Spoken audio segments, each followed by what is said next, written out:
30 hertz straight up.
No Face podcast, where we talk about real life, real struggles, and lupus and beyond.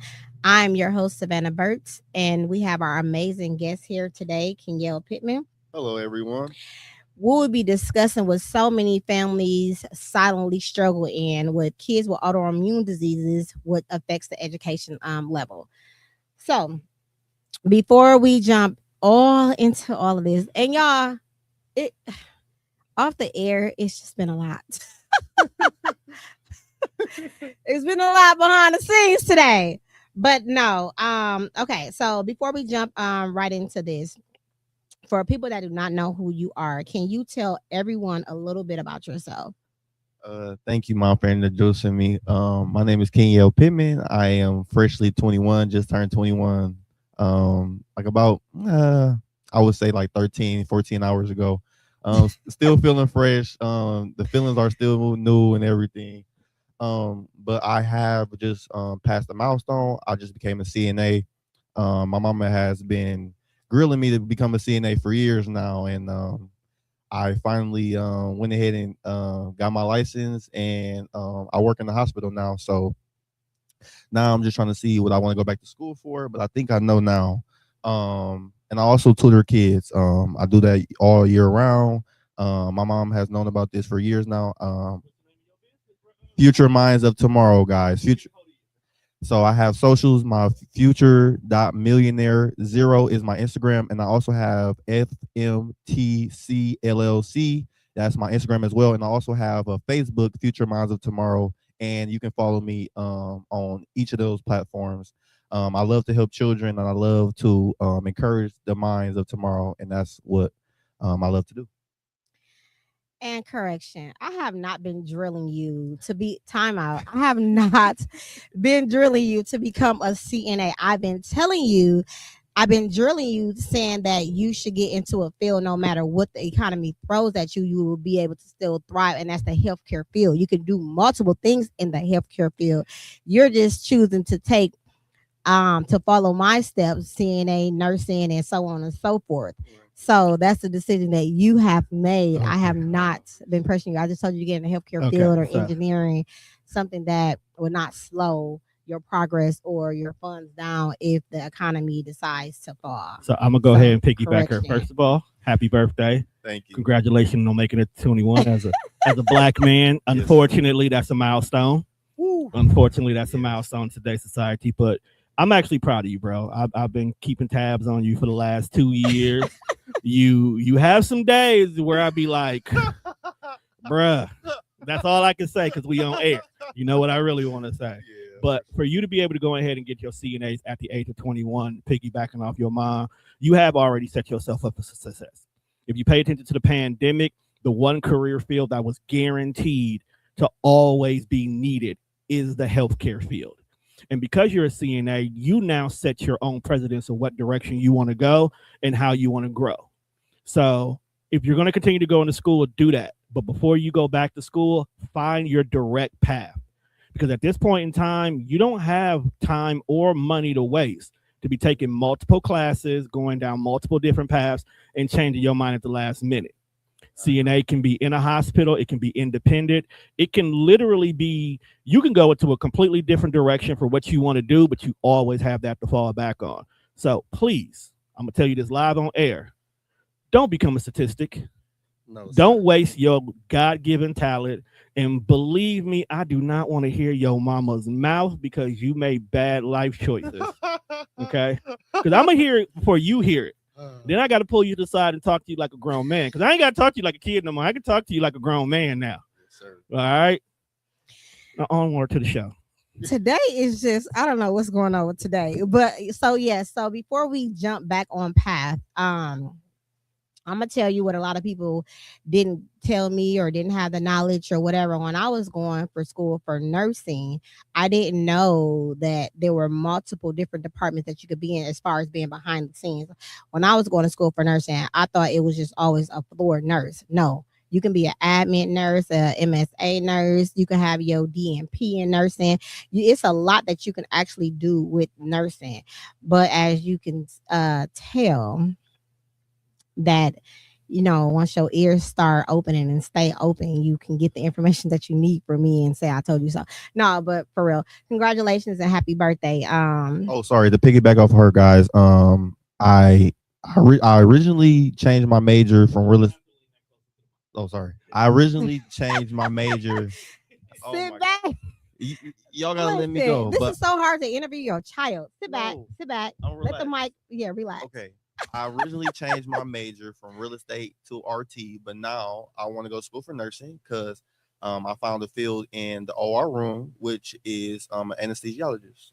Okay, and you did get your realtor certificate, right? You got? Yes, I do have my real estate certificate. Yes. Okay. So moving right along, what inspired you to become passionate about helping students learn? That's a good question. I remember being younger, in grade school. I don't know if my teachers told you this or not. I would always finish my work, like quicker than everyone else, and I would be sitting in class either reading a book or distracting others or cracking jokes. So my teacher gave me an idea, like you should help other kids that may struggle or have issues in a certain subject, and it made me start thinking. Got the wheels turning. Around my junior year of high school, I was like, let me start a business. And I came up with Tutoring Kids. And I'm passionate about it. I love teaching, I love explaining things. And I love the feeling that you get when you help others. What have you been in certain what word am I looking for? Have you taught in schools? Have you taught in day camps? Have you taught in daycares? Like, where have you had your experience? Where have your experience grown?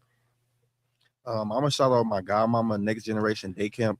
I've been working with her for about 3 years now. I started out tutoring her day camp kids when I was freshly turned 18. This was about 3 years ago. And since then, I've been in schools. I've taught individually, one-on-one. I actually taught at Milwaukee Academy of Science, that is on Kilbourne Estate, downtown. So I had a few opportunities to experience working in the school system, but also working in daycares and day camps as well. Do you do in person, live, over the phone, or you do all three? I'm glad you brought that up. My first client was virtual, and that was different for me. That was before COVID happened. And so she lived in Alaska, and that was one of my first success stories. And from her, I learned that a lot of kids can do the work. Sometimes they just need an extra like encouragement or extra just help. And that could be they might not get a concept because things are being taught differently now than when we were growing up. They made things a little bit more simpler, but as I was excelling in school, I learned that they kind of changed the curriculum. So I just try to help where I can and try to help kids understand. That's good. So do you have, I know some teachers when I used to be in school, and I was a fast learner too. That's probably where you get it from. Me and your father both. We are, the family, honestly, we have a great background of college graduates. So I can't even just say me and your father, all of us. I lost my train of thought. A lot of teachers only know how to teach one way. Do you know how to teach multiple different ways in order for a student to be able to get the concept of what it is that they need to learn? That is an amazing question. A lot of times, depending on the students I've got, I have had to switch my teaching styles on the fly, and it's because of the fact that certain kids, well, I wouldn't even say certain kids. Everybody learns differently. Some kids are visual learners. Some kids are on hands. Some kids you can tell once they get it. Some kids you got to keep reiterating the same thing. So, it's just about learning different teaching styles and adapting in real time. Okay. Why was it important for you to be part of this conversation? I believe I can spread a lot of awareness just on different things about teaching, and a lot of people don't understand kids and the needs they have academically. I feel like if a lot of kids have that reading and writing, arithmetic, if they have that down pat, they can really do anything in the world. Reading is foundational, so that's where I started when I was growing up. So I believe in that. Yeah, you used to I like to read, but I only like to read things that I feel like I can enjoy. And I think that's because I went to college right after high school. So it was like I had to read all the time to study. But now I only read for enjoyment, or I read to educate myself for the things that I'm doing in today's world. For you, you used to read, I don't know if you still do because we are not around each other as much as we used to be, those big old thick anthology books. You used to finish those in like 2 to 3 days. Like, Oh I used my to love god. that you did that because that expanded your vocabulary. But I know that you like that it did that, but I know in front of your peers you were very self-conscious about that. Would you want to speak on that? That's a very good topic. Growing up, I love to read about fiction, and fiction like is a very imaginative. I'm very creative in my thinking. I love music, I love sounds, I love beats, I love dancing. So like a lot of these things are very sensory things, and so like growing up, I love to read about Greek mythology, Percy Jackson. I read James Peterson, and Rick Riordan, a lot of different authors I've read along the way, but I just love Greek mythology because of the fact the okay, so the consensus behind it was demigods, and the kids was part god and part human. And the thing that connected with me was they were wired differently, and I was one of those kids that were just wired differently. I love to read. I did a lot of things that just normal kids didn't do. I would rather sit and read a book or sit with my grandma and talk to her for hours than go out there and play with my friends sometimes. So yeah, I think that's what separated me. And to piggyback off of the delusional part, right? You gotta be a little bit delusional if you want to be successful, because you have to envision yourself in that place when you are successful, becoming successful. You gotta imagine yourself in a place that you are working towards. And I know for a fact that a lot of people that are successful had those little delusionals, which is healthy in those moments, not overly delusional to where it's like you're not doing the work, Yeah, you know what I mean, and you feel like you can live this life, but you have to be a little delusional so it can keep your drive going. I agree. So I totally understand that. We're going to move on to personal perspective, right? Growing up with a mother living with lupus, what are some things you notice that others may not have seen? Let me ask you a question. Is it about you or just about like in general? It could be both. I noticed how like how And now did that you, excuse me, but now that you're in the healthcare field, you have positioned yourself to experience different things. You can answer it both sides one way. So,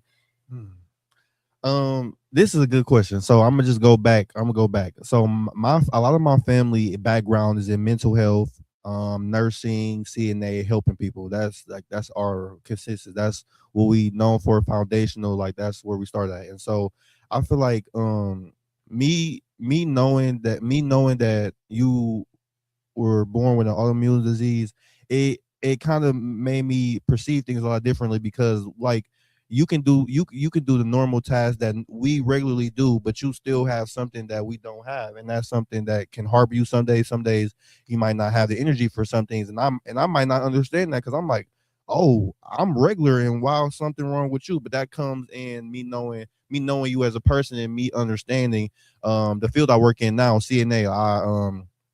I help people get baths. I take care of people. I love what I do. I feed old people. You know, I brush their teeth if they can't do it. Like, and I enjoy it because I've had a mother that I've had to help in certain things because she has this autoimmune disease and she's not always feeling okay or she's not always 100%. So I think you kind of helped me in that way, like being selfless and understanding that everybody is different and you help or pick up where people can't. Okay. I got a question for you. Yes. It's actually been on my mind since you started conversating with your mother on this episode. Do you work with special need kids? Yes, I do. So let me ask you this question. What's the difference in regards to managing their everyday needs, wants? Because special needs can be anything from a disability all the way to a mental disability, such as an autism and whatnot. When working with those kids, both as a CNA at the hospital or even when you're doing tutoring and helping them understand, how do you control the way you approach the situation? That's a very good question. Dude, if you don't quit that. Sorry, that's a very good question. I believe it stems from so my grandma a few years ago had dementia, and I was one of those people that took the initiative to go over there and see her, spend time with her, and things of that nature. And I think me doing that, but I've guys, I'm very self-aware. When I was younger, I knew kids in my class something was wrong with them. Not saying anything wrong with that, but some kids in my class were just, you know, sometimes a little slower than others, or they had sensory things like a lot of autism kids do have. They don't like a lot of loud noises. They don't want you yelling at them. And sometimes when they get in their moods, it's like their way or the highway. But you have to understand and be patient sometimes and understand that everybody is different. So everybody's mind works differently. Like at my godmother day camp, I work with this 3-year-old. And sometimes he's not always in tune with what you're talking about. Like you could say his name, he might not respond to you, but you have to keep working with him. And I can see like the difference between when he first started and now. He'll talk to you more, he'll play with you, like things of that nature, but he's still to himself. But you also have to respect that because you know that they're different, you know, and that's why I believe in the term treating people how you want to be treated. If I had autism if I was old or if I had autoimmune disease, I would want somebody to treat me with respect and love and care and dignity. So I treat people with the same. That's dope. How do you think chronic illness affect an entire family, not just a person diagnosed? That's a good question. Like say if you have I would say like when you have them episodes or like when your pain tolerance or like say if you're the parent or say if you're the grandparent, everybody is looking at you as the stronghold, the matriarch of the family. And so when things like that happens, it kind of like changes our perspective on things, like because some people in the family might like not want to come see you because you're dealing with something they used to seeing you at this status of a person. But I understand it differently, whereas like I'll still come and see you because even if I have that picture of you, I still believe in you to be that person. It's just you have something that is out of our control sometimes, and that's where you have to adapt. And I'll say you always have to just put yourself in somebody else's shoes and think of how they feel. They might have even known that it was happening, but it's the fact that how you react to them is how they will react to you. Like if you give them a positive reaction, they'll in turn be like, okay, they might even think about it like that. They could be, like when I worked at Freighter, it was this lady. She was a cancer patient. She was going for surgery so often, and she was just telling me how she wanted to die, and I just kept giving her encouraging words like, "You will make it out of surgery. You'll be okay." Like I believe in our team, things of that nature. And like when I dropped her off at surgery, like she was more in the happier spirit. So I just believe in giving people words of affirmation. That's powerful. That is so powerful. What have you learned about resilience by watching someone manage an autoimmune disease?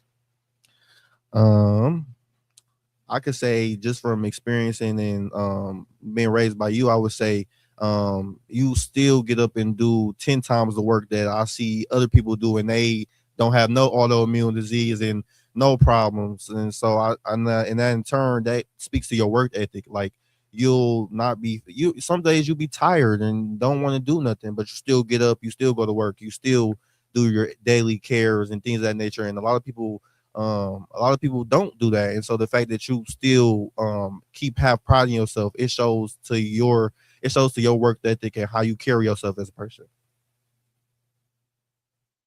appreciate that. I'll take that. Cause no. We're gonna move on to education and autoimmune diseases, right? Why do you think education is one of the first things affected when a family is dealing with a chronic illness? I believe not I believe. I think that sometimes people get ignorant, and I say ignorant as in like they don't know, they lack knowledge of. And when knowledge comes out, oh, say if you have cancer or lupus, they automatically think, oh, the worst. They think terminal. But a lot of things you can live with, and I learned that through you. You've lived well with lupus. You still have your lupus walks, you still run your business, you still get up every day and do the things you care about and do the things you love. So that's what I would have to say about that. So hold on, wait a minute. You learned about you can live well with an autoimmune disease through me? Yes, because like some days I've seen you like just not just want to do anything, but the fact that you still even have the strength to get up and do it, or have a business call, or go on the meeting with one of your clients, or go on your podcast, do that every week. Like that shows a lot. Like, hats off to me. Let me pat myself on the back. But no, I appreciate that, because whether you my kid or not, and to be very transparent to you all guys, I don't get this. You know what I'm saying? This is the first time that I'm ever even hearing this is on air. I don't get this behind the scenes. So that's why I always push and always say, continue to do the work 1,010% when no one is looking, because somebody is always looking and somebody's always paying attention, and it's going to pay off. Like, just to use, singers and rappers, when you see them pop out, like when the baby popped out or when Gorilla popped out, they didn't just pop out. They were doing underground work for like 10 plus years. You literally got to put the foot to the pavement, and you really got to craft what you're actually is doing, because that's going to separate you from the doers and the don't, and it's going to separate you from the people that actually show up and pretend to do the work, mean they only doing surface level work. So many people that have podcasts, they will just show up and talk, right? But if you want a substance, you're going to have people studying other people that do what they do in their lane. You're going to have them research. You're going to have them look at their postures. You're going to have them look at their verbiage. You're going to have them study everything so they can bring that 1,010% to you. So those people that study what it is that they do and live what it is that they do versus the people that show up, those are the people that you see continuously being successful and pushing through to the next level. I agree. It's hard though too. Like, just to kind of flip this a little bit, I know we kind of like, we're not all over the place actually, because I like to stay on topic, but we are pivoting around. So people always say, be disciplined, be consistent, be persistent, right? How many times have you heard someone say that to you? And then ask yourself, how many times have you heard someone say, oh, it's hard being consistent. It's hard being persistent. It's hard being dedicated. It's hard having time management, but it's rewarding. You never hear anyone talk about how hard success is. Being successful is very hard. You want to know why? Because some parts of you have to die. You cannot be successful with the same you. You have to continue to grow. People that you are familiar with, people that you are comfortable with, they will no longer be around. You have to start hearing the negative things. That's probably going to affect your mental and going to have you overthinking and things of that nature. All of that stuff comes with being success. Being successful comes with being lonely. It comes isolating yourself. It comes with being around a crayon box. I like to call my team a crayon box, because my crayon box allows me to grow. And if my crayon box continue to put that battery in my back, the whole team gonna eat. But people don't understand that. They think that they can still have their old self, their old life, and be successful. That's not how that works. And I'm gonna put a pin in that until next time. But Tom, go ahead before I go to the next question. I'm gonna go ahead and pick that pen up, since apparently we got on our SNA coaching hat today, because we definitely in our coaching bag right now. Piggybacking off what you're saying, but also going what you said as well. People who have that problem are those who do not know how to create habits. Success doesn't just only come from picking a lane that happens to be popular and taking advantage of the situation. That's what hustling is. An entrepreneur and a successful individual, and regardless to whatever they do, is you have to create that habit. I've been working with your mama for over 2 years now. And one of the biggest things that me and her both do is we have a consistent habit of how we do things. We have our Sunday meetings. We discuss what the topics are going to be in advance. We pivot and we pick different events that we choose to do that particular month that's going to be dedicated to growing any of the brands we are a part of. And we're not only looking for instant results. Yes, in that particular moment for that particular month, we may have spent more money growing our brand than we earned in regards to that. But 2, 3, 4 months from now, we got people wanting to sponsor us. We got people that want to donate with us. We got people in other cities, states, and countries reaching out to us for our assistance. Part of the reason why we even started SNA coaching was, yes, we were already talking and doing the work with people, but we started noticing people from other countries coming to us for that habit, for that help. And that's because we created that habit to make sure people understand this is what you need to do to get from point A to point B. With me specifically, I do a lot of coaching towards small business development and career development. And one of the biggest things that I always have to have a conversation with people about is let's create a habit that focuses on your brand. What do you do that you set yourself aside time for me? I create them me time, but then I make them do it 3 times. Give me 3 times out the week where you can set aside just for you. Once we dissected all the unnecessary clutter in their life that they don't need, and they got 3 different days where they can just sit down and it's just all about them, then we pick one of those 2 days to make it about your brand. That way there's an every Tuesday and every Thursday and every Sunday, whatever day that works for them, that's the day that it's all about their brand no matter what's going on. And what ends up happening 6, 8, 12 weeks from now, their brand is way beyond they ever thought about it because now they have a habit. And that is how you actually be successful, is create that habit to put what your goals is first and foremost. Now, let me go ahead and give you your flowers on your show because I ain't did this in a while. Your mom is notorious for having a habit. And like you said, you see her get up and say, you know what? I got to coach this client. You know what? I got to go to work. But what you also see your mom does is, hey, I got this event I got to prepare for. I got this conference I got to go to. I got this event that I'm doing that she has to go ahead and get together. She sets things in motion. One of the biggest things I give your mom credit for is before she ever do any event, she's already planning it 8 weeks in advance. She already has the game plan of what she needs to do. Whereas most people may wait until 1, 2 weeks before the event, and then they want to put boots to pavement to get things working. No, baby girl, we've already done all that 8 weeks ago. At this point in time, now we chasing people to get the money because we already got things in plan. And then when we sit down and we show them, this is what we're doing. This is why we're doing it. And this is the goal in regards to that. It makes people want to give more than what we initially had planned. We don't never have to struggle. So make sure you keep that in place. For anybody listening, create your habits. All right, I'm going to be quiet now. This ain't my show. All right, part 2 coming soon. What challenges might a child face if they have lupus or another autoimmune disease when it comes to learning? KP? Say it one more time, sorry. This is what happens when you interview your child. I'm sorry, guys. You are okay. So listen, don't have me play mama on this Sorry, podcast. I love you, Mama. You know I love you, period. Okay, so what challenges might a child faces academically if they have lupus or another autoimmune disease when it comes to education? I believe it stems more from, not like having the energy, because I believe education takes a certain amount of energy and a certain amount of willingness to want to do so. And I believe even with you having the autoimmune disease, I believe like sometimes it could just be like tiring, like especially like with you having to work and running the business and having to go to conferences and things of that nature.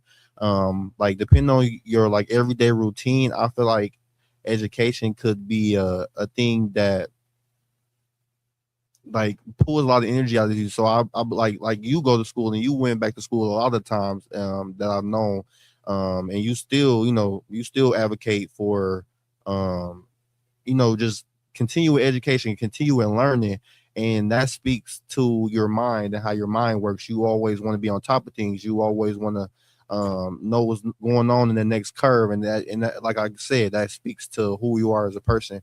So it's more so individualized, and that's why I started my business, because I do individualized tutoring. But I learned that everybody is their own individual, and just like you, a lot of people are not like you, and I probably would never meet somebody like you. Like, so it's just depending on the person. Like, everybody work differently, but you have a huge work ethic, and you love to get things done. So I'll push that forward.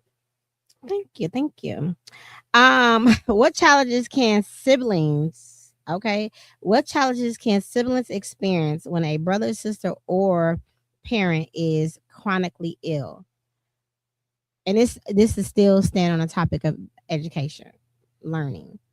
I believe. Well, a lot of the times when we were younger, I would have to explain to Nole, like you I couldn't explain to her like in the adult terms, so I had to more so like, yeah, no, like she's just not feeling good. She's a little under the weather. I try to get her to understand like why sometimes like you don't always have the energy to do some things, because like as a little kid you could look at it like, why mom always tired? Why she don't have time for me? And like and I credit you for that. You made as much time as you could to have fun with us. We went to Dave and Buster's, or we went to the Dales, or we played board games or things of that nature. Like, that's experiences that we will always remember. But some days you were just, tired and wiped out, and I would have to explain to her, like, little sis, like, mom is just not feeling good, or mom is she had a long day at work or something like that. But that just speaks to the teamwork. Like, I've seen how you worked, and so I kind of like took that initiative to be like, yeah, little sis, like, mom is okay. She's just working harder than usual, or she's just not feeling okay. But now that she's older, she understands. But when you're younger, you kind of have to give compassion and patience to kids sometimes, because they don't always understand. They might think like, oh, maybe mom don't want to play, maybe mom don't want to have fun with me or something, but that's not always the case. Okay. And okay, so to take it even further, so what if one of your students is dealing with um a brother or sister or mom with a chronic illness at home, and you're trying to teach them how you think that can affect their mind while you're tutoring them? Wait, repeat that again. So one of your kids that you're tutoring, how you think that can affect their mind when it comes to learning? So you're giving them a lesson. How do you think that it can affect them for not picking up, not grasping the concept? Do you think that plays on their Like, do I think mental? autoimmune disease Or plays a part? yeah, like if they're dealing with a family member that has, a chronic illness that they got to continue to go home to, and still trying to go to school and being focused on things. Do you think that has some type of effect on their mental while learning? I would say yes, because your at home life, it reflects in your everyday life. And I feel like if you have somebody in your life, everyday life, or even if they're not, somebody you deeply care about, and they have autoimmune disease, yes, it can affect how you do things. Yes, it can affect like what you learn or what you take in, because your mind is worrying about how can I help them, or what can I do? And I'm in here doing school, and my mom at home, she might need my help. And it's like you got to kind of have that balance. Like, yes, I care for my mother, but maybe 5 years down the line, me doing this will better take care of us. So you gotta kind of have that balance with yourself. Like, yes, I want to take care of her,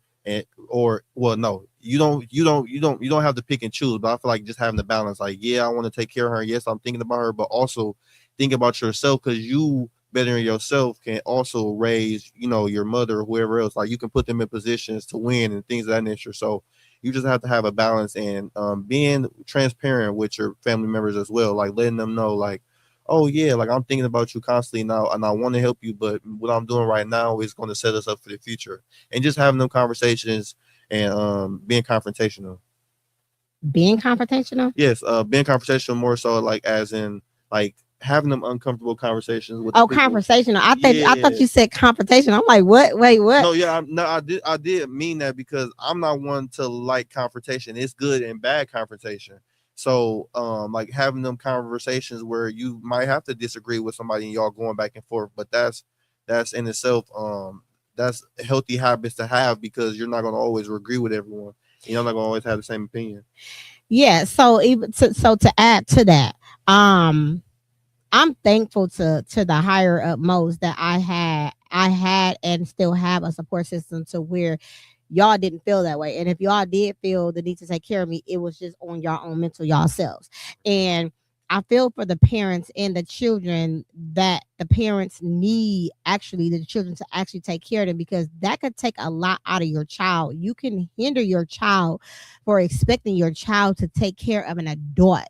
You understand what I'm saying? Like, it's almost like being selfish. And I'm a person that has an autoimmune disease, and I never put my children in position or expected them or had expectations of them to take care of me ever in life.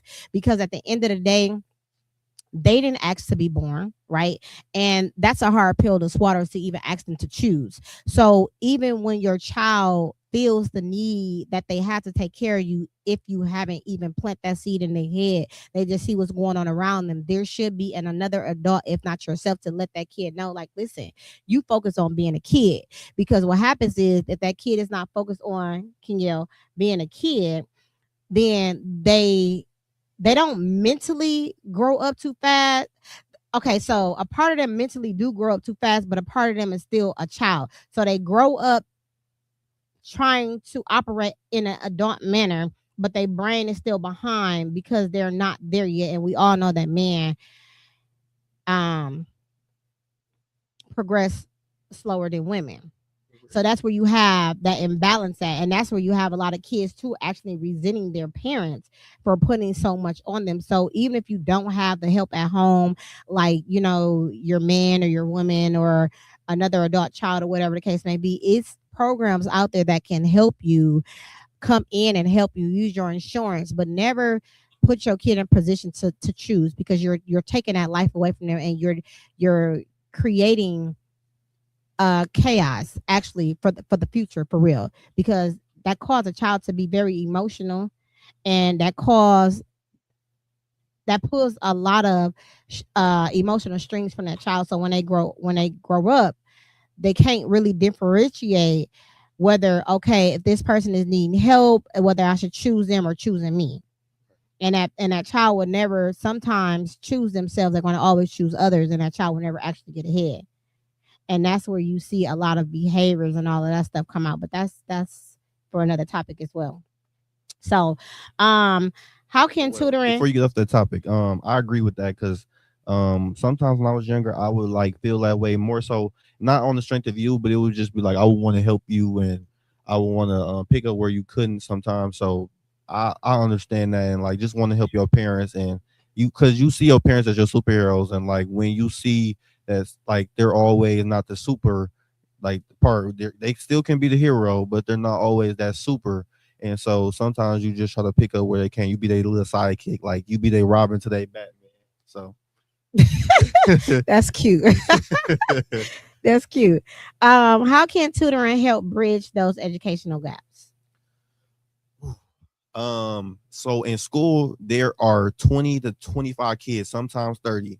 And I started one-on-one tutoring specifically because a lot of kids don't understand and they're not going to ask questions. They're not going to be like, oh yeah, teacher, I didn't understand what you said in front of 25 other kids because there's kids judging each other. There's emotions. Kids are immature. They playing around. There's a pecking order when you're growing up. And so a lot of times they'll just sit there and just fall by the wayside and they'll just keep on passing them. And so that's where I step in that I want kids to learn the foundational parts of it. So then they can build off that. Once you get the foundational parts, there's not a limit to anything you can do.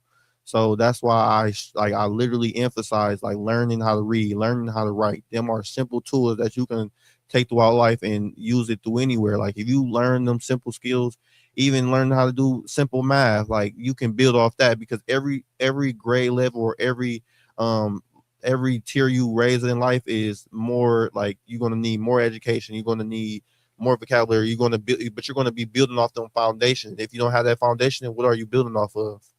And that comes with stability. And stability starts at home. And at home, it can't just be home, right? You have to be able to thrive in your setting. You have to be able to thrive. So for me, and I feel like this is factual, you have your house has to be clean. It has to be organized. You have to be able to have a clean, organized home so you are able to thrive. When you are operating out of chaos, you become very chaotic. If your bed is not being made up, if your clothes is not in the drawers and you're living out of a closet, if your things are everywhere, you're getting up at the last moment, things happen to you. You're not preparing yourself for what could possibly happen with traffic, tire being on flat. Some things is literally out of our control, right? But if your living situation is chaotic, your life is chaotic. And your relationship and everything else is going to be chaotic. And people don't understand that until you actually take this time to step back, to look at yourself. And that comes with having people around you that love you, that hold you accountable and responsible. A lot of, in today's world, people, friends, family, don't hold them accountable and responsible because of that uncomfortable conversation. They are afraid of them not talking to them, or they're afraid of uh something and getting pulled away from. And I feel like we are doing this justice, right? If I'm saying that right, this service. Okay, there you go. We are doing a disservice if we are letting people that we love and not telling them and not holding them accountable for the things that is going on in their life that they are responsible for. Everything that happens is sometimes it's out of our control, right? But even if it's out of our control, we can still take accountability for it. A lot of people these days always give excuses, and nobody cares about excuses. It's always an apology needs to follow and say what could have done better, right? Y'all agree? I agree. Okay. So let me piggyback off that. Everybody in my life now will say something to me if I'm wrong, and I always emphasize to them to let me know if I'm wrong or to correct myself, because I do a lot of self reflection myself. And so I believe like you should have those people around you that tell you about yourself, because a lot of times you don't see yourself outside of yourself, and that's like that's a statement in itself, because it's like you don't see how people see you, or you don't see how you react to things. You don't always see how you could like offended someone. And so that's why I always like let people know, like tell me, like don't just be sitting there having some feelings against me because I said something slick to you or said something that you didn't like, and now like we were later down the line and we get in an argument, and it's built off of that one situation where we could have nipped that in the bud and we wouldn't have had this confrontation, you know.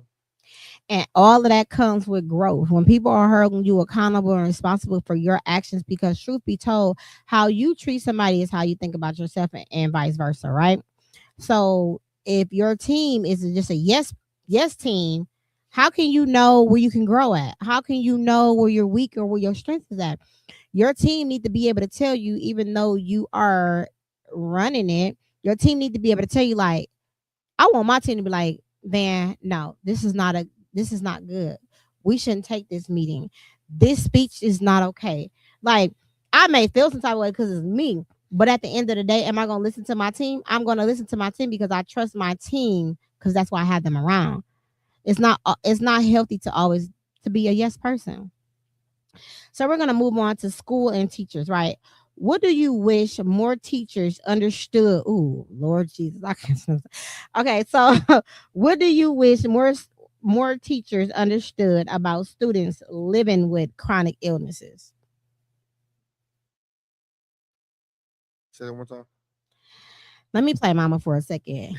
This is going to be your last time on my podcast if you can't get your act together. Sorry, you do not get to get any special treatments because you come from me. I'm going to ask you one more time.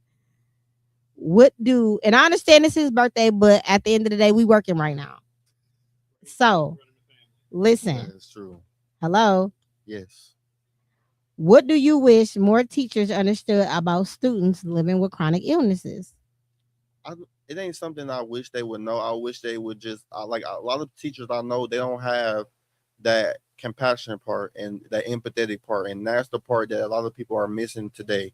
If you have that compassionate part and the empathy part, that's more so eternal, like internally. Like if you don't have that, 9 times out of 10, you're not going to understand them, because you're not going to put yourself in their shoes, or you're not going to look at them and be like, you're not going to look at them as a disability. You're going to look at them as they're just someone that may need more help than someone else. And so that's where I feel like teachers can grow at, just like knowing that everybody is not the same, and everybody has different challenges.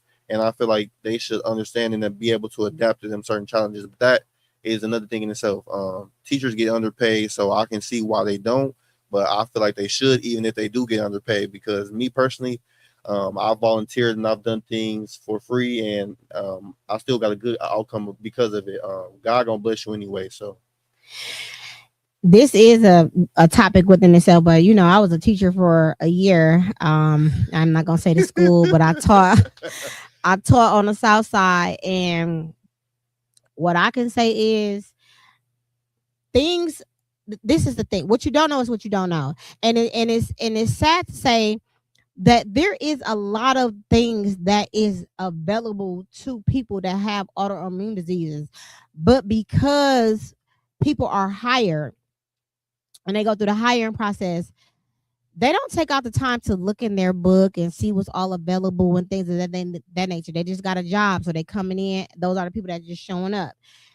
And so if you don't know what the school has to offer to the kids that have autoimmune diseases, there's no way that you can assist in that because you don't know. So because you don't know, you think that it's nothing in place.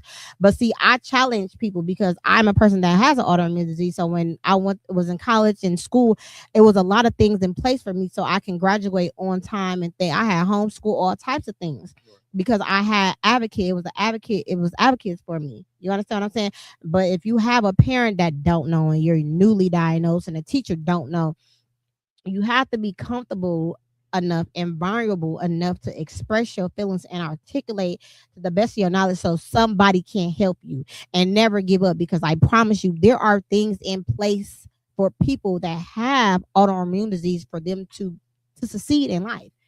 It's just that the people that is hired within these companies, they just don't know.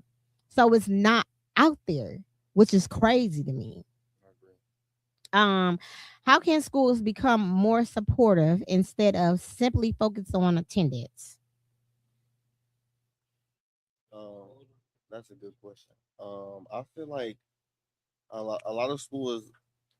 I'm not even gonna say it like that. I feel like some school systems are already set up where um, it's more so about the money than the students, and I've experienced that just by working with different schools and being in schools.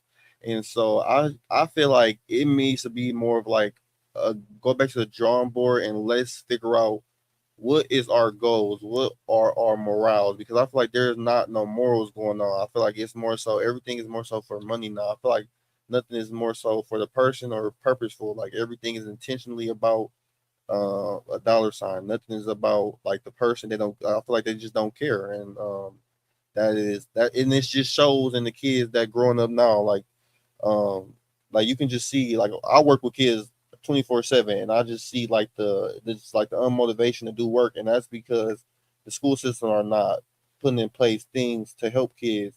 Like there are literally child psychologists out there that advertisements and stuff pay to grab students' attention. I feel like school systems and cities and stuff as well should pay or just learn about different things that kids can attain to and what drives them, what helps them learn, and things of that nature. So it could be a better experience for not only the teachers but for the kids, because at the end of the day, they're the ones that's learning, and they're the ones that's going to, be the future minds of tomorrow.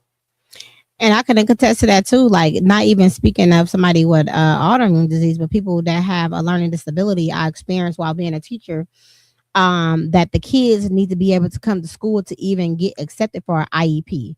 And to me, that's crazy because that falls on the parents for the kids not coming to school. You understand what I'm saying? So I feel like it's so much working against us and not a lot that's working for us. But this is where we vote at. You know what I'm saying? This is where we get up and vote. This is where we get up and educate ourselves. A lot of people say, "Oh, it doesn't matter if we vote. It doesn't matter." It definitely matters, because if you continue to make noise, and they don't want the negative publicity. I promise you, it gets tiring, right? It's just like trying to sign up for school or getting some off your credit. It's tiresome. It's structured like that, so it does not happen. So that's the same way when it comes to these schools and anything else in life. It's structured in a way so we can get tired, so things don't change unless they want it to change. But we do have that power. We do have that right. So if you care enough about your child, you will show up to these PA meetings and be involved in these things and have your voice. No one has to agree with you, but I promise you, if you make enough noise and you are consistent and you have people behind you, you post about it, just not in a negative, malicious way. You be professional about it. I promise you, you're going to catch somebody's eye and somebody's ear because no one wants negative publicity. What academics can make I'm sorry, what accommodations can make the biggest difference for students with autoimmune diseases or mental health? It's every all the way around it. What accommodations can make the biggest difference for students with autoimmune diseases or mental health? Biggest accommodations, having more support. Main one, schools lack support, and I mean educated support, specialized support, and whereas and they are working with these certain students and not like separating them or segregating them, but having that support to help them get to the level they need to be, so they can be not, I wouldn't say where everybody else is, but so they can feel that they're on par with everyone else, because a lot of the times they feel lost because they might not have the brain wiring that we all have or normal kids have to do the simple functions and the simple things that we think are simple, but it might be harder to them. That's why I think having that extra support in the classroom, that's where it starts. I totally agree with you. And not only that, like teachers do need to be paid more, because I know when I was a teacher, I did not want to talk to y'all when I got home. Them kids used to drain me. Oh my And because of my patience, I had to have so much patience to deal with so many different personalities and little people. It just was a lot. But for one, teachers definitely need to be paid more. They definitely need to have more things in place, because there are kids that want to learn and want to grow. But by the time they are having fun in school and being taught the things that they need to be taught in school, and they go home, some kids got parents that don't know how to read, that don't know how to write, so it's not picking up there. I feel like it needs to be another form of communication for a 24-hour care of, I don't know what you want to call it, but for kids to reach out for support or homework help, after hours, somebody to play on that string, whether it's social workers or however they need to mend that. Because let's be honest, it's a lot of kids that are in broken homes, but it's not okay to remove these kids from the broken homes, because all we're doing is setting these kids up for worse experiences. Because these foster homes and all these other programs, let's just be honest, they not what they used to be, and all of them are not like that. But it's best, I feel like, my opinion, it's best to keep a child in the home instead of taking a kid away and putting them in that system to only create, like you said, it's a money game, right? But have something in place, because schools get a lot of money. Have something in place for when that kid is hungry, or when that kid need help with their homework and their parents is drunk or not there or got to go to work and don't have a babysitter. Think about the real life things that actually really goes on in a community, instead of fake fake advertisement of what you think a family is really actually like. You understand what I'm saying? Because even these families that people look up to, it's not all what it seems to be in private, behind closed doors. So stop making these guidelines for these families, setting these families up for failure. I feel like when it's really not that. Every family is a different situation. I feel like it needs to be counseling. Everything needs to have accommodations before you actually really is removing this kid from a home, because I know of plenty kids got burnt and beaten and raped in these foster homes, and it take forever and a day for you guys to remove them kids out of their home, but you're taking these kids away from their blood ones. But that's my opinion. So we're going to go ahead and move on to mental and emotional health. How does consistency missing school affects a child's confidence? Consistently missing school, it just messes with like your rhythm. Like when you're successful, you have a consistent routine that you live by. And when you're missing school, you're missing instruction, you're missing classroom time. And yes you can get the extra work to catch up, but it's not the same when you're just missing that like that one-on-one instruction time, or that one-on-one being in class learning. And it's just a lot of things you miss. I feel like being in school, being attentive and things like that, it helps for a better experience because you learn as you participate more in things of that nature. So being in school, being in that seat, it helps further your development. For sure, especially confidence. What role does encouragement plays in helping children believe in themselves again? I'm gonna speak from my own experience. I just let kids know that they can. A lot of kids think that they can't do something just on the basis that they couldn't do it the first time. Like, you can try again and try again and try again, try a different way, go under, go underneath. Like, what I learned from my grandma is, if you can't do something one time, you try it a different time. You go under, you go around, you gonna figure out how to go get to the issue, or figure out the problem. Like, it's always ways to solve a problem. That's what I live by: solving issues, solving problems, being optimistic about things. Because yes, things can be negative, but your mindset carries a lot of the weight. Like, if you think about something positively, you can have a better outcome. Like, even if your car just broke down, or even if your mom just died or whatever, you can make that into a positive light to drive you. I will totally agree with that. The mindset plays on the mental a lot. Sometimes people be in their own head, and it's not really actually really what it really seems to be like. And people don't have an outlet. And sometimes people don't have an outlet because they choose not to have an outlet, or people don't have an outlet because who that person are. Like, if you are a chaotic person, you have chaotic people around you, so you don't have an outlet because your chaotic people is only going to add fire to your fuel. You need somebody to be able to balance you out, and being able to accept that and express that and accept that, and actually present that to the world without feeling some type of way. Because people need to understand, in order to be successful in life, it's going to make you uncomfortable, and you got to be okay with being uncomfortable, because being uncomfortable allows you to grow. Being stagnant and being in a spot that you don't want to be, that you done mastered, it kills so many people's dreams, and it makes them resent a lot of things, and it puts so much pressure on them. But at the end of the day, you are in control of your remote control. Because one thing, when God wakes you up, you always and forever will have a choice. And as long as you have a choice, you have the decision to make a better decision. It doesn't matter what happened yesterday. We went to sleep. There's no way that you're waking up with the same attitude that you did as of yesterday. I'm not saying forget about what happened yesterday. I'm saying put your energy into a different position, a perspective.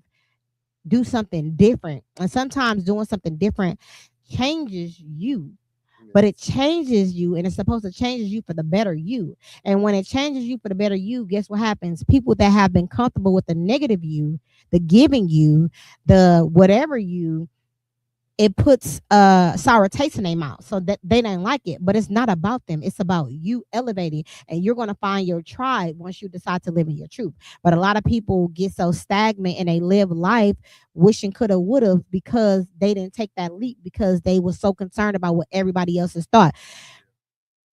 I say you leave here today, it's going to be the same street name 10 years. Go take care of you. Come back, show people what it can look like if you bet on you. So I'm glad that you tell them that they can do that, because some kids come from a background of nothing but nothings. And it's like, if I come from a background of nothing but nothings, why is it even remotely possible that I can even do something? How can believe that I can do something? What will make me different? What will make you different versus your mindset? You can believe that you can do something. So now we need to find you a team that can orchestrate that. Well, and also, let me piggyback off that. I seen a movie yesterday, and it changed my perspective on a lot. Because even though I'm super confident and I got like high self esteem, I seen the Michael Jackson movie, and it was one of the best movies I've seen in years, and that speaks to a lot, because it had a message, and the message was very you couldn't miss it. Like, it was so like emphasized in the movie. Like, he kept, like, even before Michael Jackson made a song, he would speak to himself. This was when he first went solo, and he was moving away from his family, Jackson 5, and he was telling himself, "I'm the greatest," and he was just telling himself words of affirmation. And you have to believe that you're the best. Like you have to believe it, otherwise it just won't happen for you. You have to believe it, but you often have to do the work. Right, and that's another thing too. He mixed the work with the will to want to be great, and And that God makes made for a him, great. and God made him half of the way. You know what I'm saying? Right. Like God will meet you halfway. You do the work. He like you show him your dream. He'll make it happen. You just have to move in those steps. And I see that in my own life. Like you move in the way, you work in the way, you do the hard work, and you had them long nights and the nights you tired, you won't want to get up. Because there's some days I don't want to go to work, but I still do it because at the end of the day, like everything is cumulative, like investments, everything is cumulative. You're building up your portfolio for what you want to be. Right on, brother. How can tutoring improve more than just grades? Well, me personally, I feel like tutoring is universal. Teaching, learning is universal. It can help a lot of things. It can help bridge the gap between ignorance and how people view other people. It can bridge the gap in what people think of themselves and the limits they have on themselves. Because a lot of kids don't think they can go to school because the curriculum is a certain way, or they believe that standardized testing is for a certain group of kids. When if you if you learn certain different processes and how to learn and how to study, you can do it just like any other kid. Yep, I truly believe in that. So we're going to move on to resources and solutions. What are some affordable or free tutoring resources families should know about? I would say going to the library. Going to People don't even go to the library no more. I feel like going to the Mm-hmm. library, picking out books, going sitting and reading, just having that quiet time. It kind of sort of is meditation in a way too, because you're sitting there and you're closing off your mind from the outside world, and you're in a good book. You're catching up on things. You're creating that image in the book. You're visualizing things, and that's a lot of and that's one thing that people don't know. When you love reading and you can start visualizing and you be more creative in how you think, and being more creative makes more money. I'm gonna just say it like that. So the viewers watching, being creative makes more money. So your creativity goes a long way. And I'm gonna add to that. Never chase the money. If you're doing something really good and you consistently doing it, the money gonna come. Your work speaks value. Never cut corners, because you cut corners, you're gonna revert back to a negative bottom from where you first started. So it's never actually good to cut corners. I mean, everybody makes mistakes, right? But that's cool. You got to learn from it. Paperwork is everything. Make sure you have your paperwork in place first. However, never chase the money. That is the wrong thing to do. And understand that your dream job is a dream job, but that doesn't mean that you're going to always want to do it. You understand what I'm saying? People get that confused, because I know you said that to me before, and that was kind of hurtful. But when you have something that you want to do, that you love to do, that doesn't mean that you always want to do it. That doesn't mean that it's not going to take everything out of you, because you got to understand, I pour into a lot of people. Being an advocate, being a coach, being a nurse, being just all of the things I'm constantly giving. So I need somebody to come to fuel me back up. So a lot of days is not going to look like how it should look to you, but it definitely looked like what I gave to them. You got to keep that in mind. Well, yeah, I can agree, because some days I don't want to teach, because like kids are like so different now, and like their behaviors and things of that nature. Like some days I'll be like, but like it's a bigger purpose, and I'm So passionate about it. So that keeps me going. Like if you're passionate about something, you love doing it, you'll do it no matter what, rain and cold, sleet, whatever weather you got to do it, you're going to do it. Like Michael Jordan, he loved playing basketball. He did whatever it took. He was at that practice 4 or 5 o'clock in the morning before people were taking shots in the gym. You got to be taking them shots in the gym, and then correlate that to your life or whatever you do. You have to take them extra practice shots, because then guess what? Guess what he turned into? One of the greatest basketball players in the league, and that could happen for you. yeah, and like I said, that comes with being disciplined. But being disciplined and finding a routine is hard, because people like, for me, sometimes I just don't even want to do it, but I know that I have to, and I'm very rewarded after, like, just today, Dr. Ray from Philadelphia, right, Tom? Dr. Ray from Philadelphia, the work that I do, he reached out to me Most people have an agenda on what they want to do when they want a partnership with you or want to work with you. You know what that man said to me?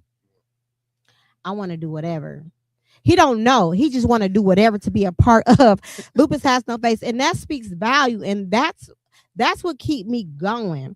That's what keeps me going. That's what keeps me fueled. Like the warriors that I help, the doctors that admire me, like people coming after little old me. But I'm not little.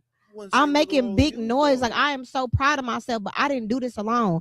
And I hate when people say they do things alone. I didn't do this alone. My team, I had the concept, I have the knowledge, I have all of that, but I need a team to help me. I can't work my 9 to 5 and do this and do that and do this. My team is value too. So they are important too. So when I win, they win. When I'm in position, they are in position. As long as they want to be in position. But it's so breathtaking sometimes when he's all the way from the East Coast and he's reaching out to me. Like my work speaks value. And I would never stop because of something, because I'm not seeing a monetary value. The monetary value is gonna come when it's time to come. But I got people behind me that's what's his awards, Tom? His awards? No, multiple that wants me. You understand what I'm saying? So that's something to be so proud of, and that's another partnership that got added on today. So when it seemed like it's slow and it seemed like it's not working and it seemed like it's just continue to do it. I promise you, your people is gonna find you. It's not on your time, it's divine timing. And I say this because I'm living this experience. I never wanted to do any of this. I wanted to have boutiques, nail shop. I'm a glam girl. But God said, you going to be this in the healthcare field and you're going to be glamorous doing it. I'm okay with that. And you know what's so crazy? I love it. I love public speaking. I love being an author.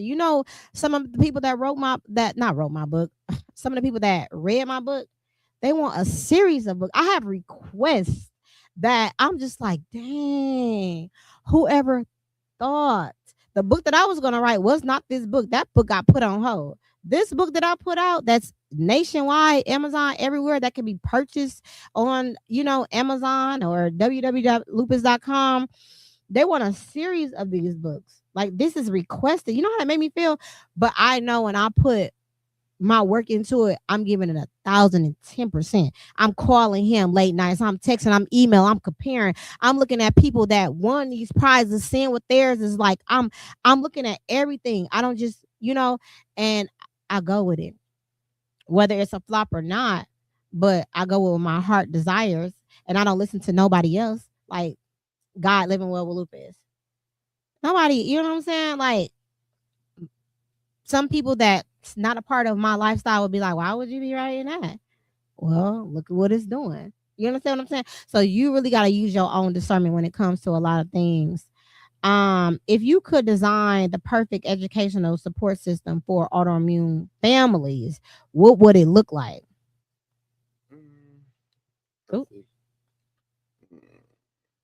I'd say I would just like create a system, just like I would create a system specifically catered to kids that have autoimmune disease, and it would just offer just extra support after hour time, extra help too. Like sometimes they might not be able to go to school, they might have attendance issues. Just to have somebody be able to catch them up, be one-on-one with them, help them learn, and just be there with them, like kind of like their mentor, like provide like many school counselors. I would say. And I love that for you. And I feel like if you're going to take this past and above and beyond, you should like go in and speak to schools, because schools have this, but they need to have something that's like retroactive. If I'm saying that right? They need automatic. Before I lose my train of thought, you just gave me an idea. You just gave me like a light bulb moment. So thank you for that. Oh, that's what I'm here for.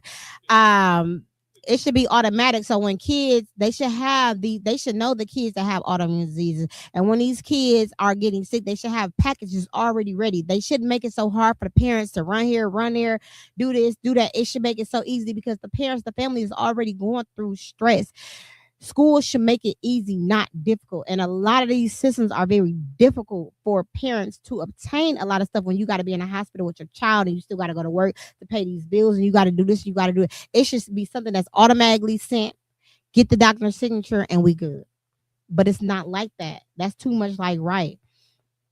And it does need to be something specifically for the families, because if I have autoimmune disease, that means my family has autoimmune disease because they're helping me, they're dealing with. So we all are going through this. You understand what I'm saying? So they need to learn just as much as I need to learn, because they need to learn how to deal with me. They need to learn what's available for them. They need to learn the resources out there. They need to know all of these things, because what you don't know is what you don't know. And if you don't know it and you're just going through life and being busy and just coming home to somebody that's sick, that's like being in doctor's school and showing up for your test and you haven't studied because of, I don't know what, partying maybe. You know what I'm saying? You don't jump into suit until you actually there, right? Yeah. Okay, so looking ahead, what changes would you like to see in schools across the country? That's a big question. I just would love to see like schools just be more attentive, like, and care about their students more. Like I just see a lot of just lack thereof, nonchalantness, and that has a lot to do with the people that is in place that give the funding to these schools, which is a whole bigger topic in itself. We will talk about that another time. But I just feel like there should be a system put in place where somebody's advocating for these kids, because it just seems like there's not. It's definitely a gap. What message would you give to parents who are exhausted and wondering if they're doing enough? That's a good question. I feel like think of when you're at your lowest moment. There's always things you can do that can help you. So I feel like go to them lowest, like think back to some lowest moments and remember there's always things you could have done or things that you should have done that could have maybe stopped that, or not even stopped, but it could have changed the outcome of something. So like there's always things you can be doing. So I feel like thinking about it from that point of view and not thinking, oh, what I didn't do. Think of things you can still do. Like, because you can't change the past. Nobody can go back in the past and change it. So I feel like self-reflecting and being understanding and knowing yourself and knowing what systems, because a lot of people don't understand, you have to put systems in place so you can be successful. And a lot of people are not the same. So you have to put systems in place so that you can be successful and can be consistent in whatever you do. And learn from it so it don't happen again. Correct. Okay, so why do okay, so we're gonna move on to, we're gonna do some fire questions, right? So this should be fun. One word that describes hope. You gotta it's rapid. It's rapid fire questions. You gotta think off the top of your head real fast. Perseverance. Okay. One word that describes education. One word that describes education. Learning. Okay. Favorite subject in school. Reading. What's ALA. on things every teacher should know? What's one thing every teacher should know? Their student's name. What? You laughing? I'm so No. serious. Okay. Because like I could say they should know the curriculum, but I feel like teaching can go outside the curriculum depending on what the basis is of what you're trying to teach. All right. Exactly. Good teachers with alternate. What's one thing every parent should remember? These rapid, you gotta hurry up. Their kid's birthday. Okay. What? Finish this sentence. Every child deserves Love. a chance. Tom. Love works too. I was gonna say chance, but Okay, love cool. works too. I say love because love is universal, and a lot of things branch off from love. Love makes the biggest difference in a kid's life. Yeah, like all them other things come from you getting love. Let's add unconditional love, because a lot of parents love with conditions, and if people don't understand what love and what conditions, what conditions mean is I love you if you did this, I love you based off of this. Loving unconditionally mean I'm gonna love you no matter what. I may be mad, I may be upset, but I love you the same no matter what. Loving somebody and being disappointed is two different things. You gotta learn to love unconditionally, and it's so sad that I come across so many people that have not been loved unconditionally. A lot of people told me I make them feel a little bit because I love unconditionally. I am a vocal speaker. I say what's on my mind. I say how you make me feel, and that's what it is. But we can still go out and go do what we do. But I need for you to understand this moment right here. I feel this type of way, but I still love you. I still got you. Nothing changed. And people are not used to that. They are used to trauma response. They are used to chaos. They are used to everything but the norm. And the norm is safe, but safe makes people uncomfortable, which is weird. Society made safe weird. But like I said, that's a whole nother conversation. That's a whole nother conversation within itself. But sometimes, not sometimes, when you become a certain age and you get this feeling and you question yourself, that is the time that you understand that what you were taught by your people that made you feel safe, your mother, your father, your grandma, whoever taught you, that they misguided you. Okay. And you got to understand that they taught you how they were raised. So when you understand that something is off, it is then your duty to figure out how to go about this situation the proper way. It is okay to unlearn the unhealthy habits that you have learned that have not got you to where you need to be and have got you put in situations that's very chaotic and very selfish and like it's okay. You better go, you know what? Let me go ahead and zoom the camera in only on you because you preaching right now. I'm just saying, because people don't understand. People will be 30 and 40 years old and be like, well, why haven't you started a business? Oh, because my mama did this or my sister did this. Or a man that you are meeting and or a woman that you are meeting, you ask them, like, why do you pull back when we get into an argument? And you find out that they were loved with condition. This is like, well, baby, I love you unconditionally. I love you no matter what. I love you if this, and I love you if you go broke tomorrow. We're going to figure it out.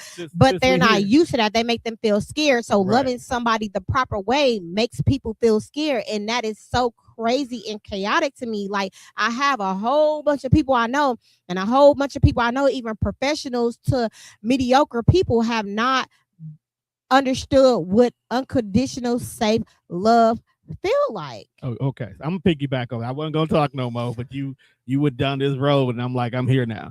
You also have to take in consideration it's not necessarily always about unconditional love, but when you venture off into adulthood and what used to be your social norm no longer exists. And because that's no longer your norm, you have to learn how to adapt and adjust. What you used to do when you're 10 definitely doesn't work when you're 20. What you do when you're 30 shouldn't matter about what you used to do in your 20s because you're a different version of you. That's why the human body, God put this already in here as the physical side, but the mental side you got to do yourself. Like you said, meet it halfway. Every 7 years, the human cells in your body dies and reborn again. So every 7 years, you are physically a completely new person. When you're a completely new person, your mindset has to change as well, too. So a lot of times we do lean on those comfortable situations of behaving in a certain way because it worked before. But when you move into new spaces and places, you start a new business, you're in a new relationship, you're hanging out with different people, you're in a completely new city, that mindset has to change automatically. And a lot of times the way you were raised, the way you were loved, the way you were taught, especially if it was unconditional, should be the factor that helps you make and navigate those changes effortlessly. Unfortunately, a lot of people do come from homes where, like you said, it was with conditions. One, because some parents didn't know what love looked like.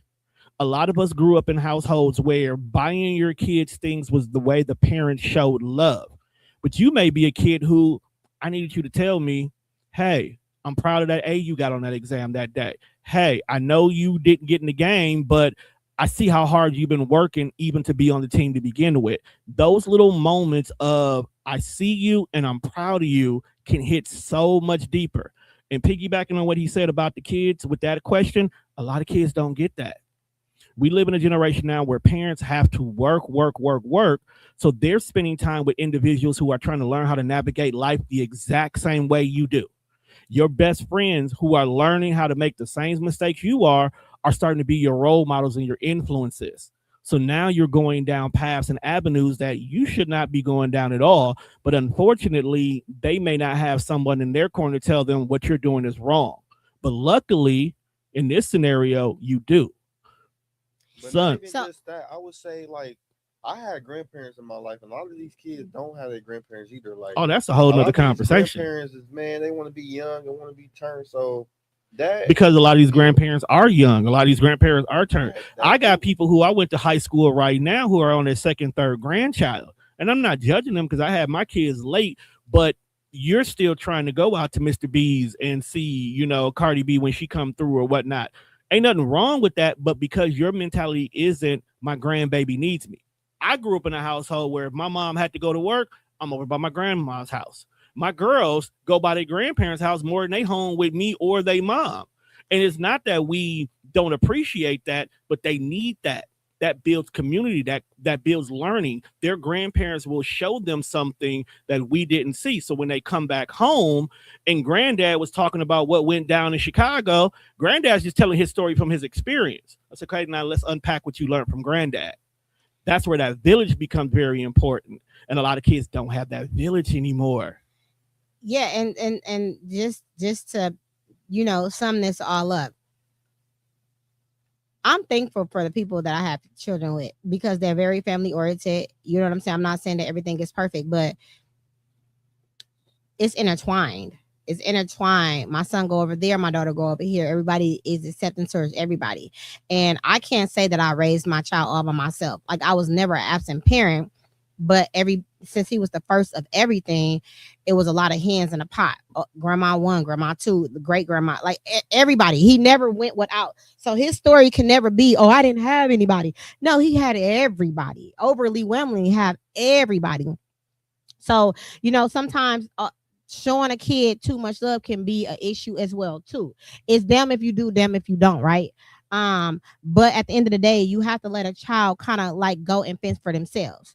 And so many people want to put the blame on the parent when things doesn't happen. But when you can sit here and tell your story, like I can sit here and tell my story, like my kids never went without best education, best everything, had everything, traveled, didn't miss a beat. You understand what I'm saying? Different personalities, different backgrounds, and everybody, like, they was exposed to a lot, but not exposed to a lot.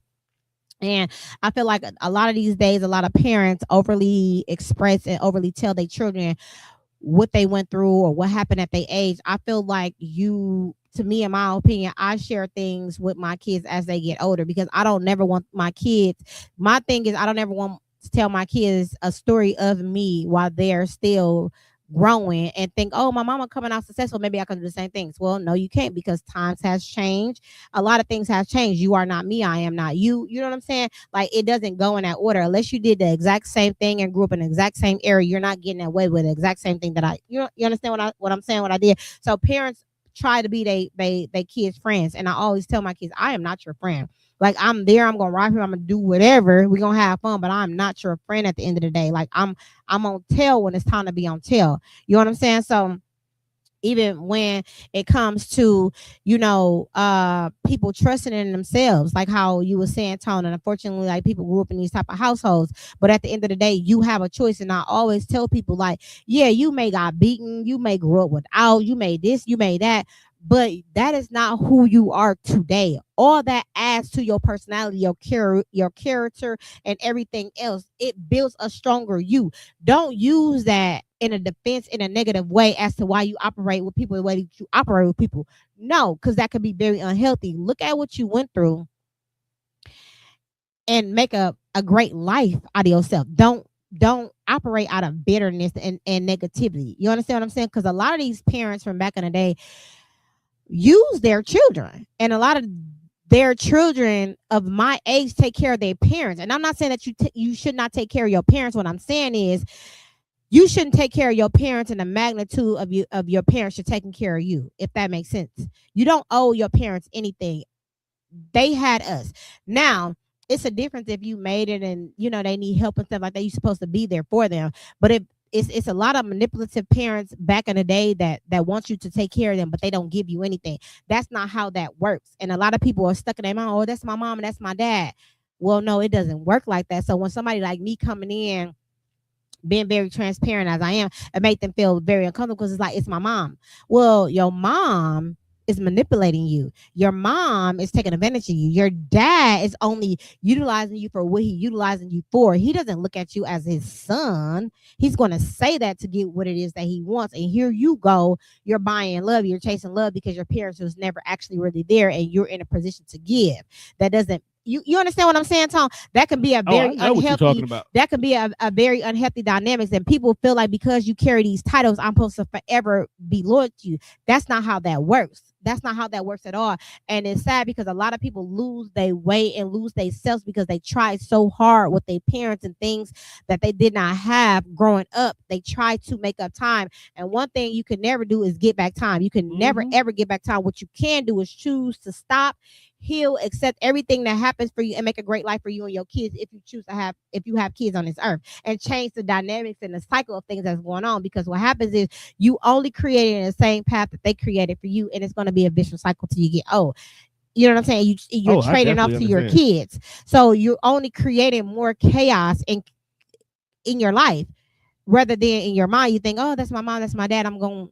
Well, if you continuously helping people and you still need help, who's helping you? It don't make no sense. You understand what I'm saying? And if you come from a chaotic family and you see they're not living a norm, and you understand you are exposed to healthiness, how are you listening to somebody that's operating out of the realm? It does not make sense. So I just feel at some point in your life, you know what's good and bad for you, but you continue to operate in the chaos because that's safe for you.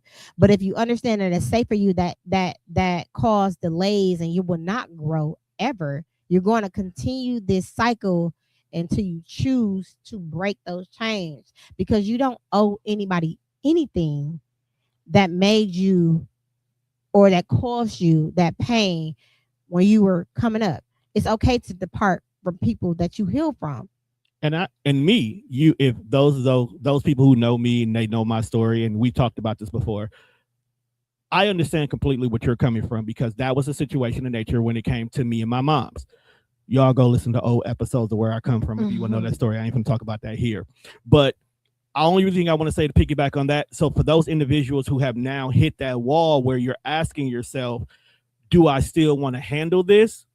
This is when sometimes getting outside help is necessary and a factor. There's nothing wrong with getting therapy. The Black community over the course of the last 5 years has grown tremendously in regards to looking out for therapists. There are tons of individuals who look just like you in regards to helping you with therapy. There's tons of different websites out here where you can find a therapist that's best for you, because in some of them situations, living in that chaos can also lead to your destruction. And sometimes getting that outside help, letting someone help you proverbially unpack your shit is what you need. And if you don't want to go the route of therapist, get yourself a life coach. If you have learned to accept the fact that my family is what my family is, I'm going to leave them over here, I have to start living for myself. That's when going to get a life coach can definitely work for you as well too. We are accepting new clients at S&A Coaching. So make sure you go to the website. That's sandacoaching.com. But sometimes even getting a life coach to just help you take where you are right now and move forward. Because a lot of times when we come to that realization that we no longer want to deal with this, the help is not letting go of the past. The help is, how do I move forward knowing this is my past? Yep. And that is where a life coach can definitely come into place for you in regards to that. So once again, the books are open. That's sandacoaching.com. And for those of you who need help with living well with lupus while also needing a life coach, guess what? You can go to lupushasnoface.com, because Savannah Burks is a certified health and wellness life coach that can get you together. That's at lupushasnoface.com. Thank you so much for that. In the closing, before we end today's conversation, what final words of encouragement would you like to leave with families who are navigating both chronic illness and education, KP? If you don't talk to the mic now, can you please talk to the mic, kind sir? Yeah, I would just leave words of encouragement. Be patient, be compassionate. Treat people how you would like to be treated. A lot of these days, people treat people how they think they want to be treated, but actually, it's always been you should treat people how you want to be treated, and I'm sure you want to be treated positively with care and compassion and dignity. So I would just say treat people how you want to be treated, no matter if they have autoimmune disease, no matter if they have autism, ADHD, OCD, any of the other spectrums or anything. Like I feel like everybody has a fair chance at life, and everybody should be treated with that respect. And I feel like everyone has that fair chance as well. Within closing, at Lupus Has No Face, we believe that a diagnosis should never determine a child's future. Every child deserves access to education, compassion, resources, and the opportunities to reach their full potential. Together, through hope and education, evidence-based information, and empowerment, we can ensure no child is left behind. Thank you so much for joining us. Lupus Has No Face. If you want to go ahead and drop your tags one more time to let people know where to find you, and if you are accepting new clients, that would be great. Yes. I'm always accepting new clients. You can follow me on my main page, KP Rex, or you can follow me future.millionaire0 on Instagram, or you can follow me on my business pages, which is FTM FMT LLC on Instagram, or you can follow me at Future Minds of Tomorrow on Facebook as well. I'm always accepting new clients. I do college students, high school students, elementary students, whatever you need. I'm your guy. Thank you so much for having this lovely conversation with us today. And I'm gonna tell you again, don't ever come to my show being preoccupied, because we don't do that over Oh here. no, I'm not preoccupied. I got business to take care of. Your guy is busy. Birthday, you guys. So I'm gonna let him get away with that. We're gonna go ahead and celebrate his 21st birthday today. Thank you so much, guys, for tuning in every Wednesday at 7 p.m. If you missed the beginning of it, please go ahead and shoot over to Lupus Has No Face podcast. And while you're there, like, share, and subscribe. Until next time.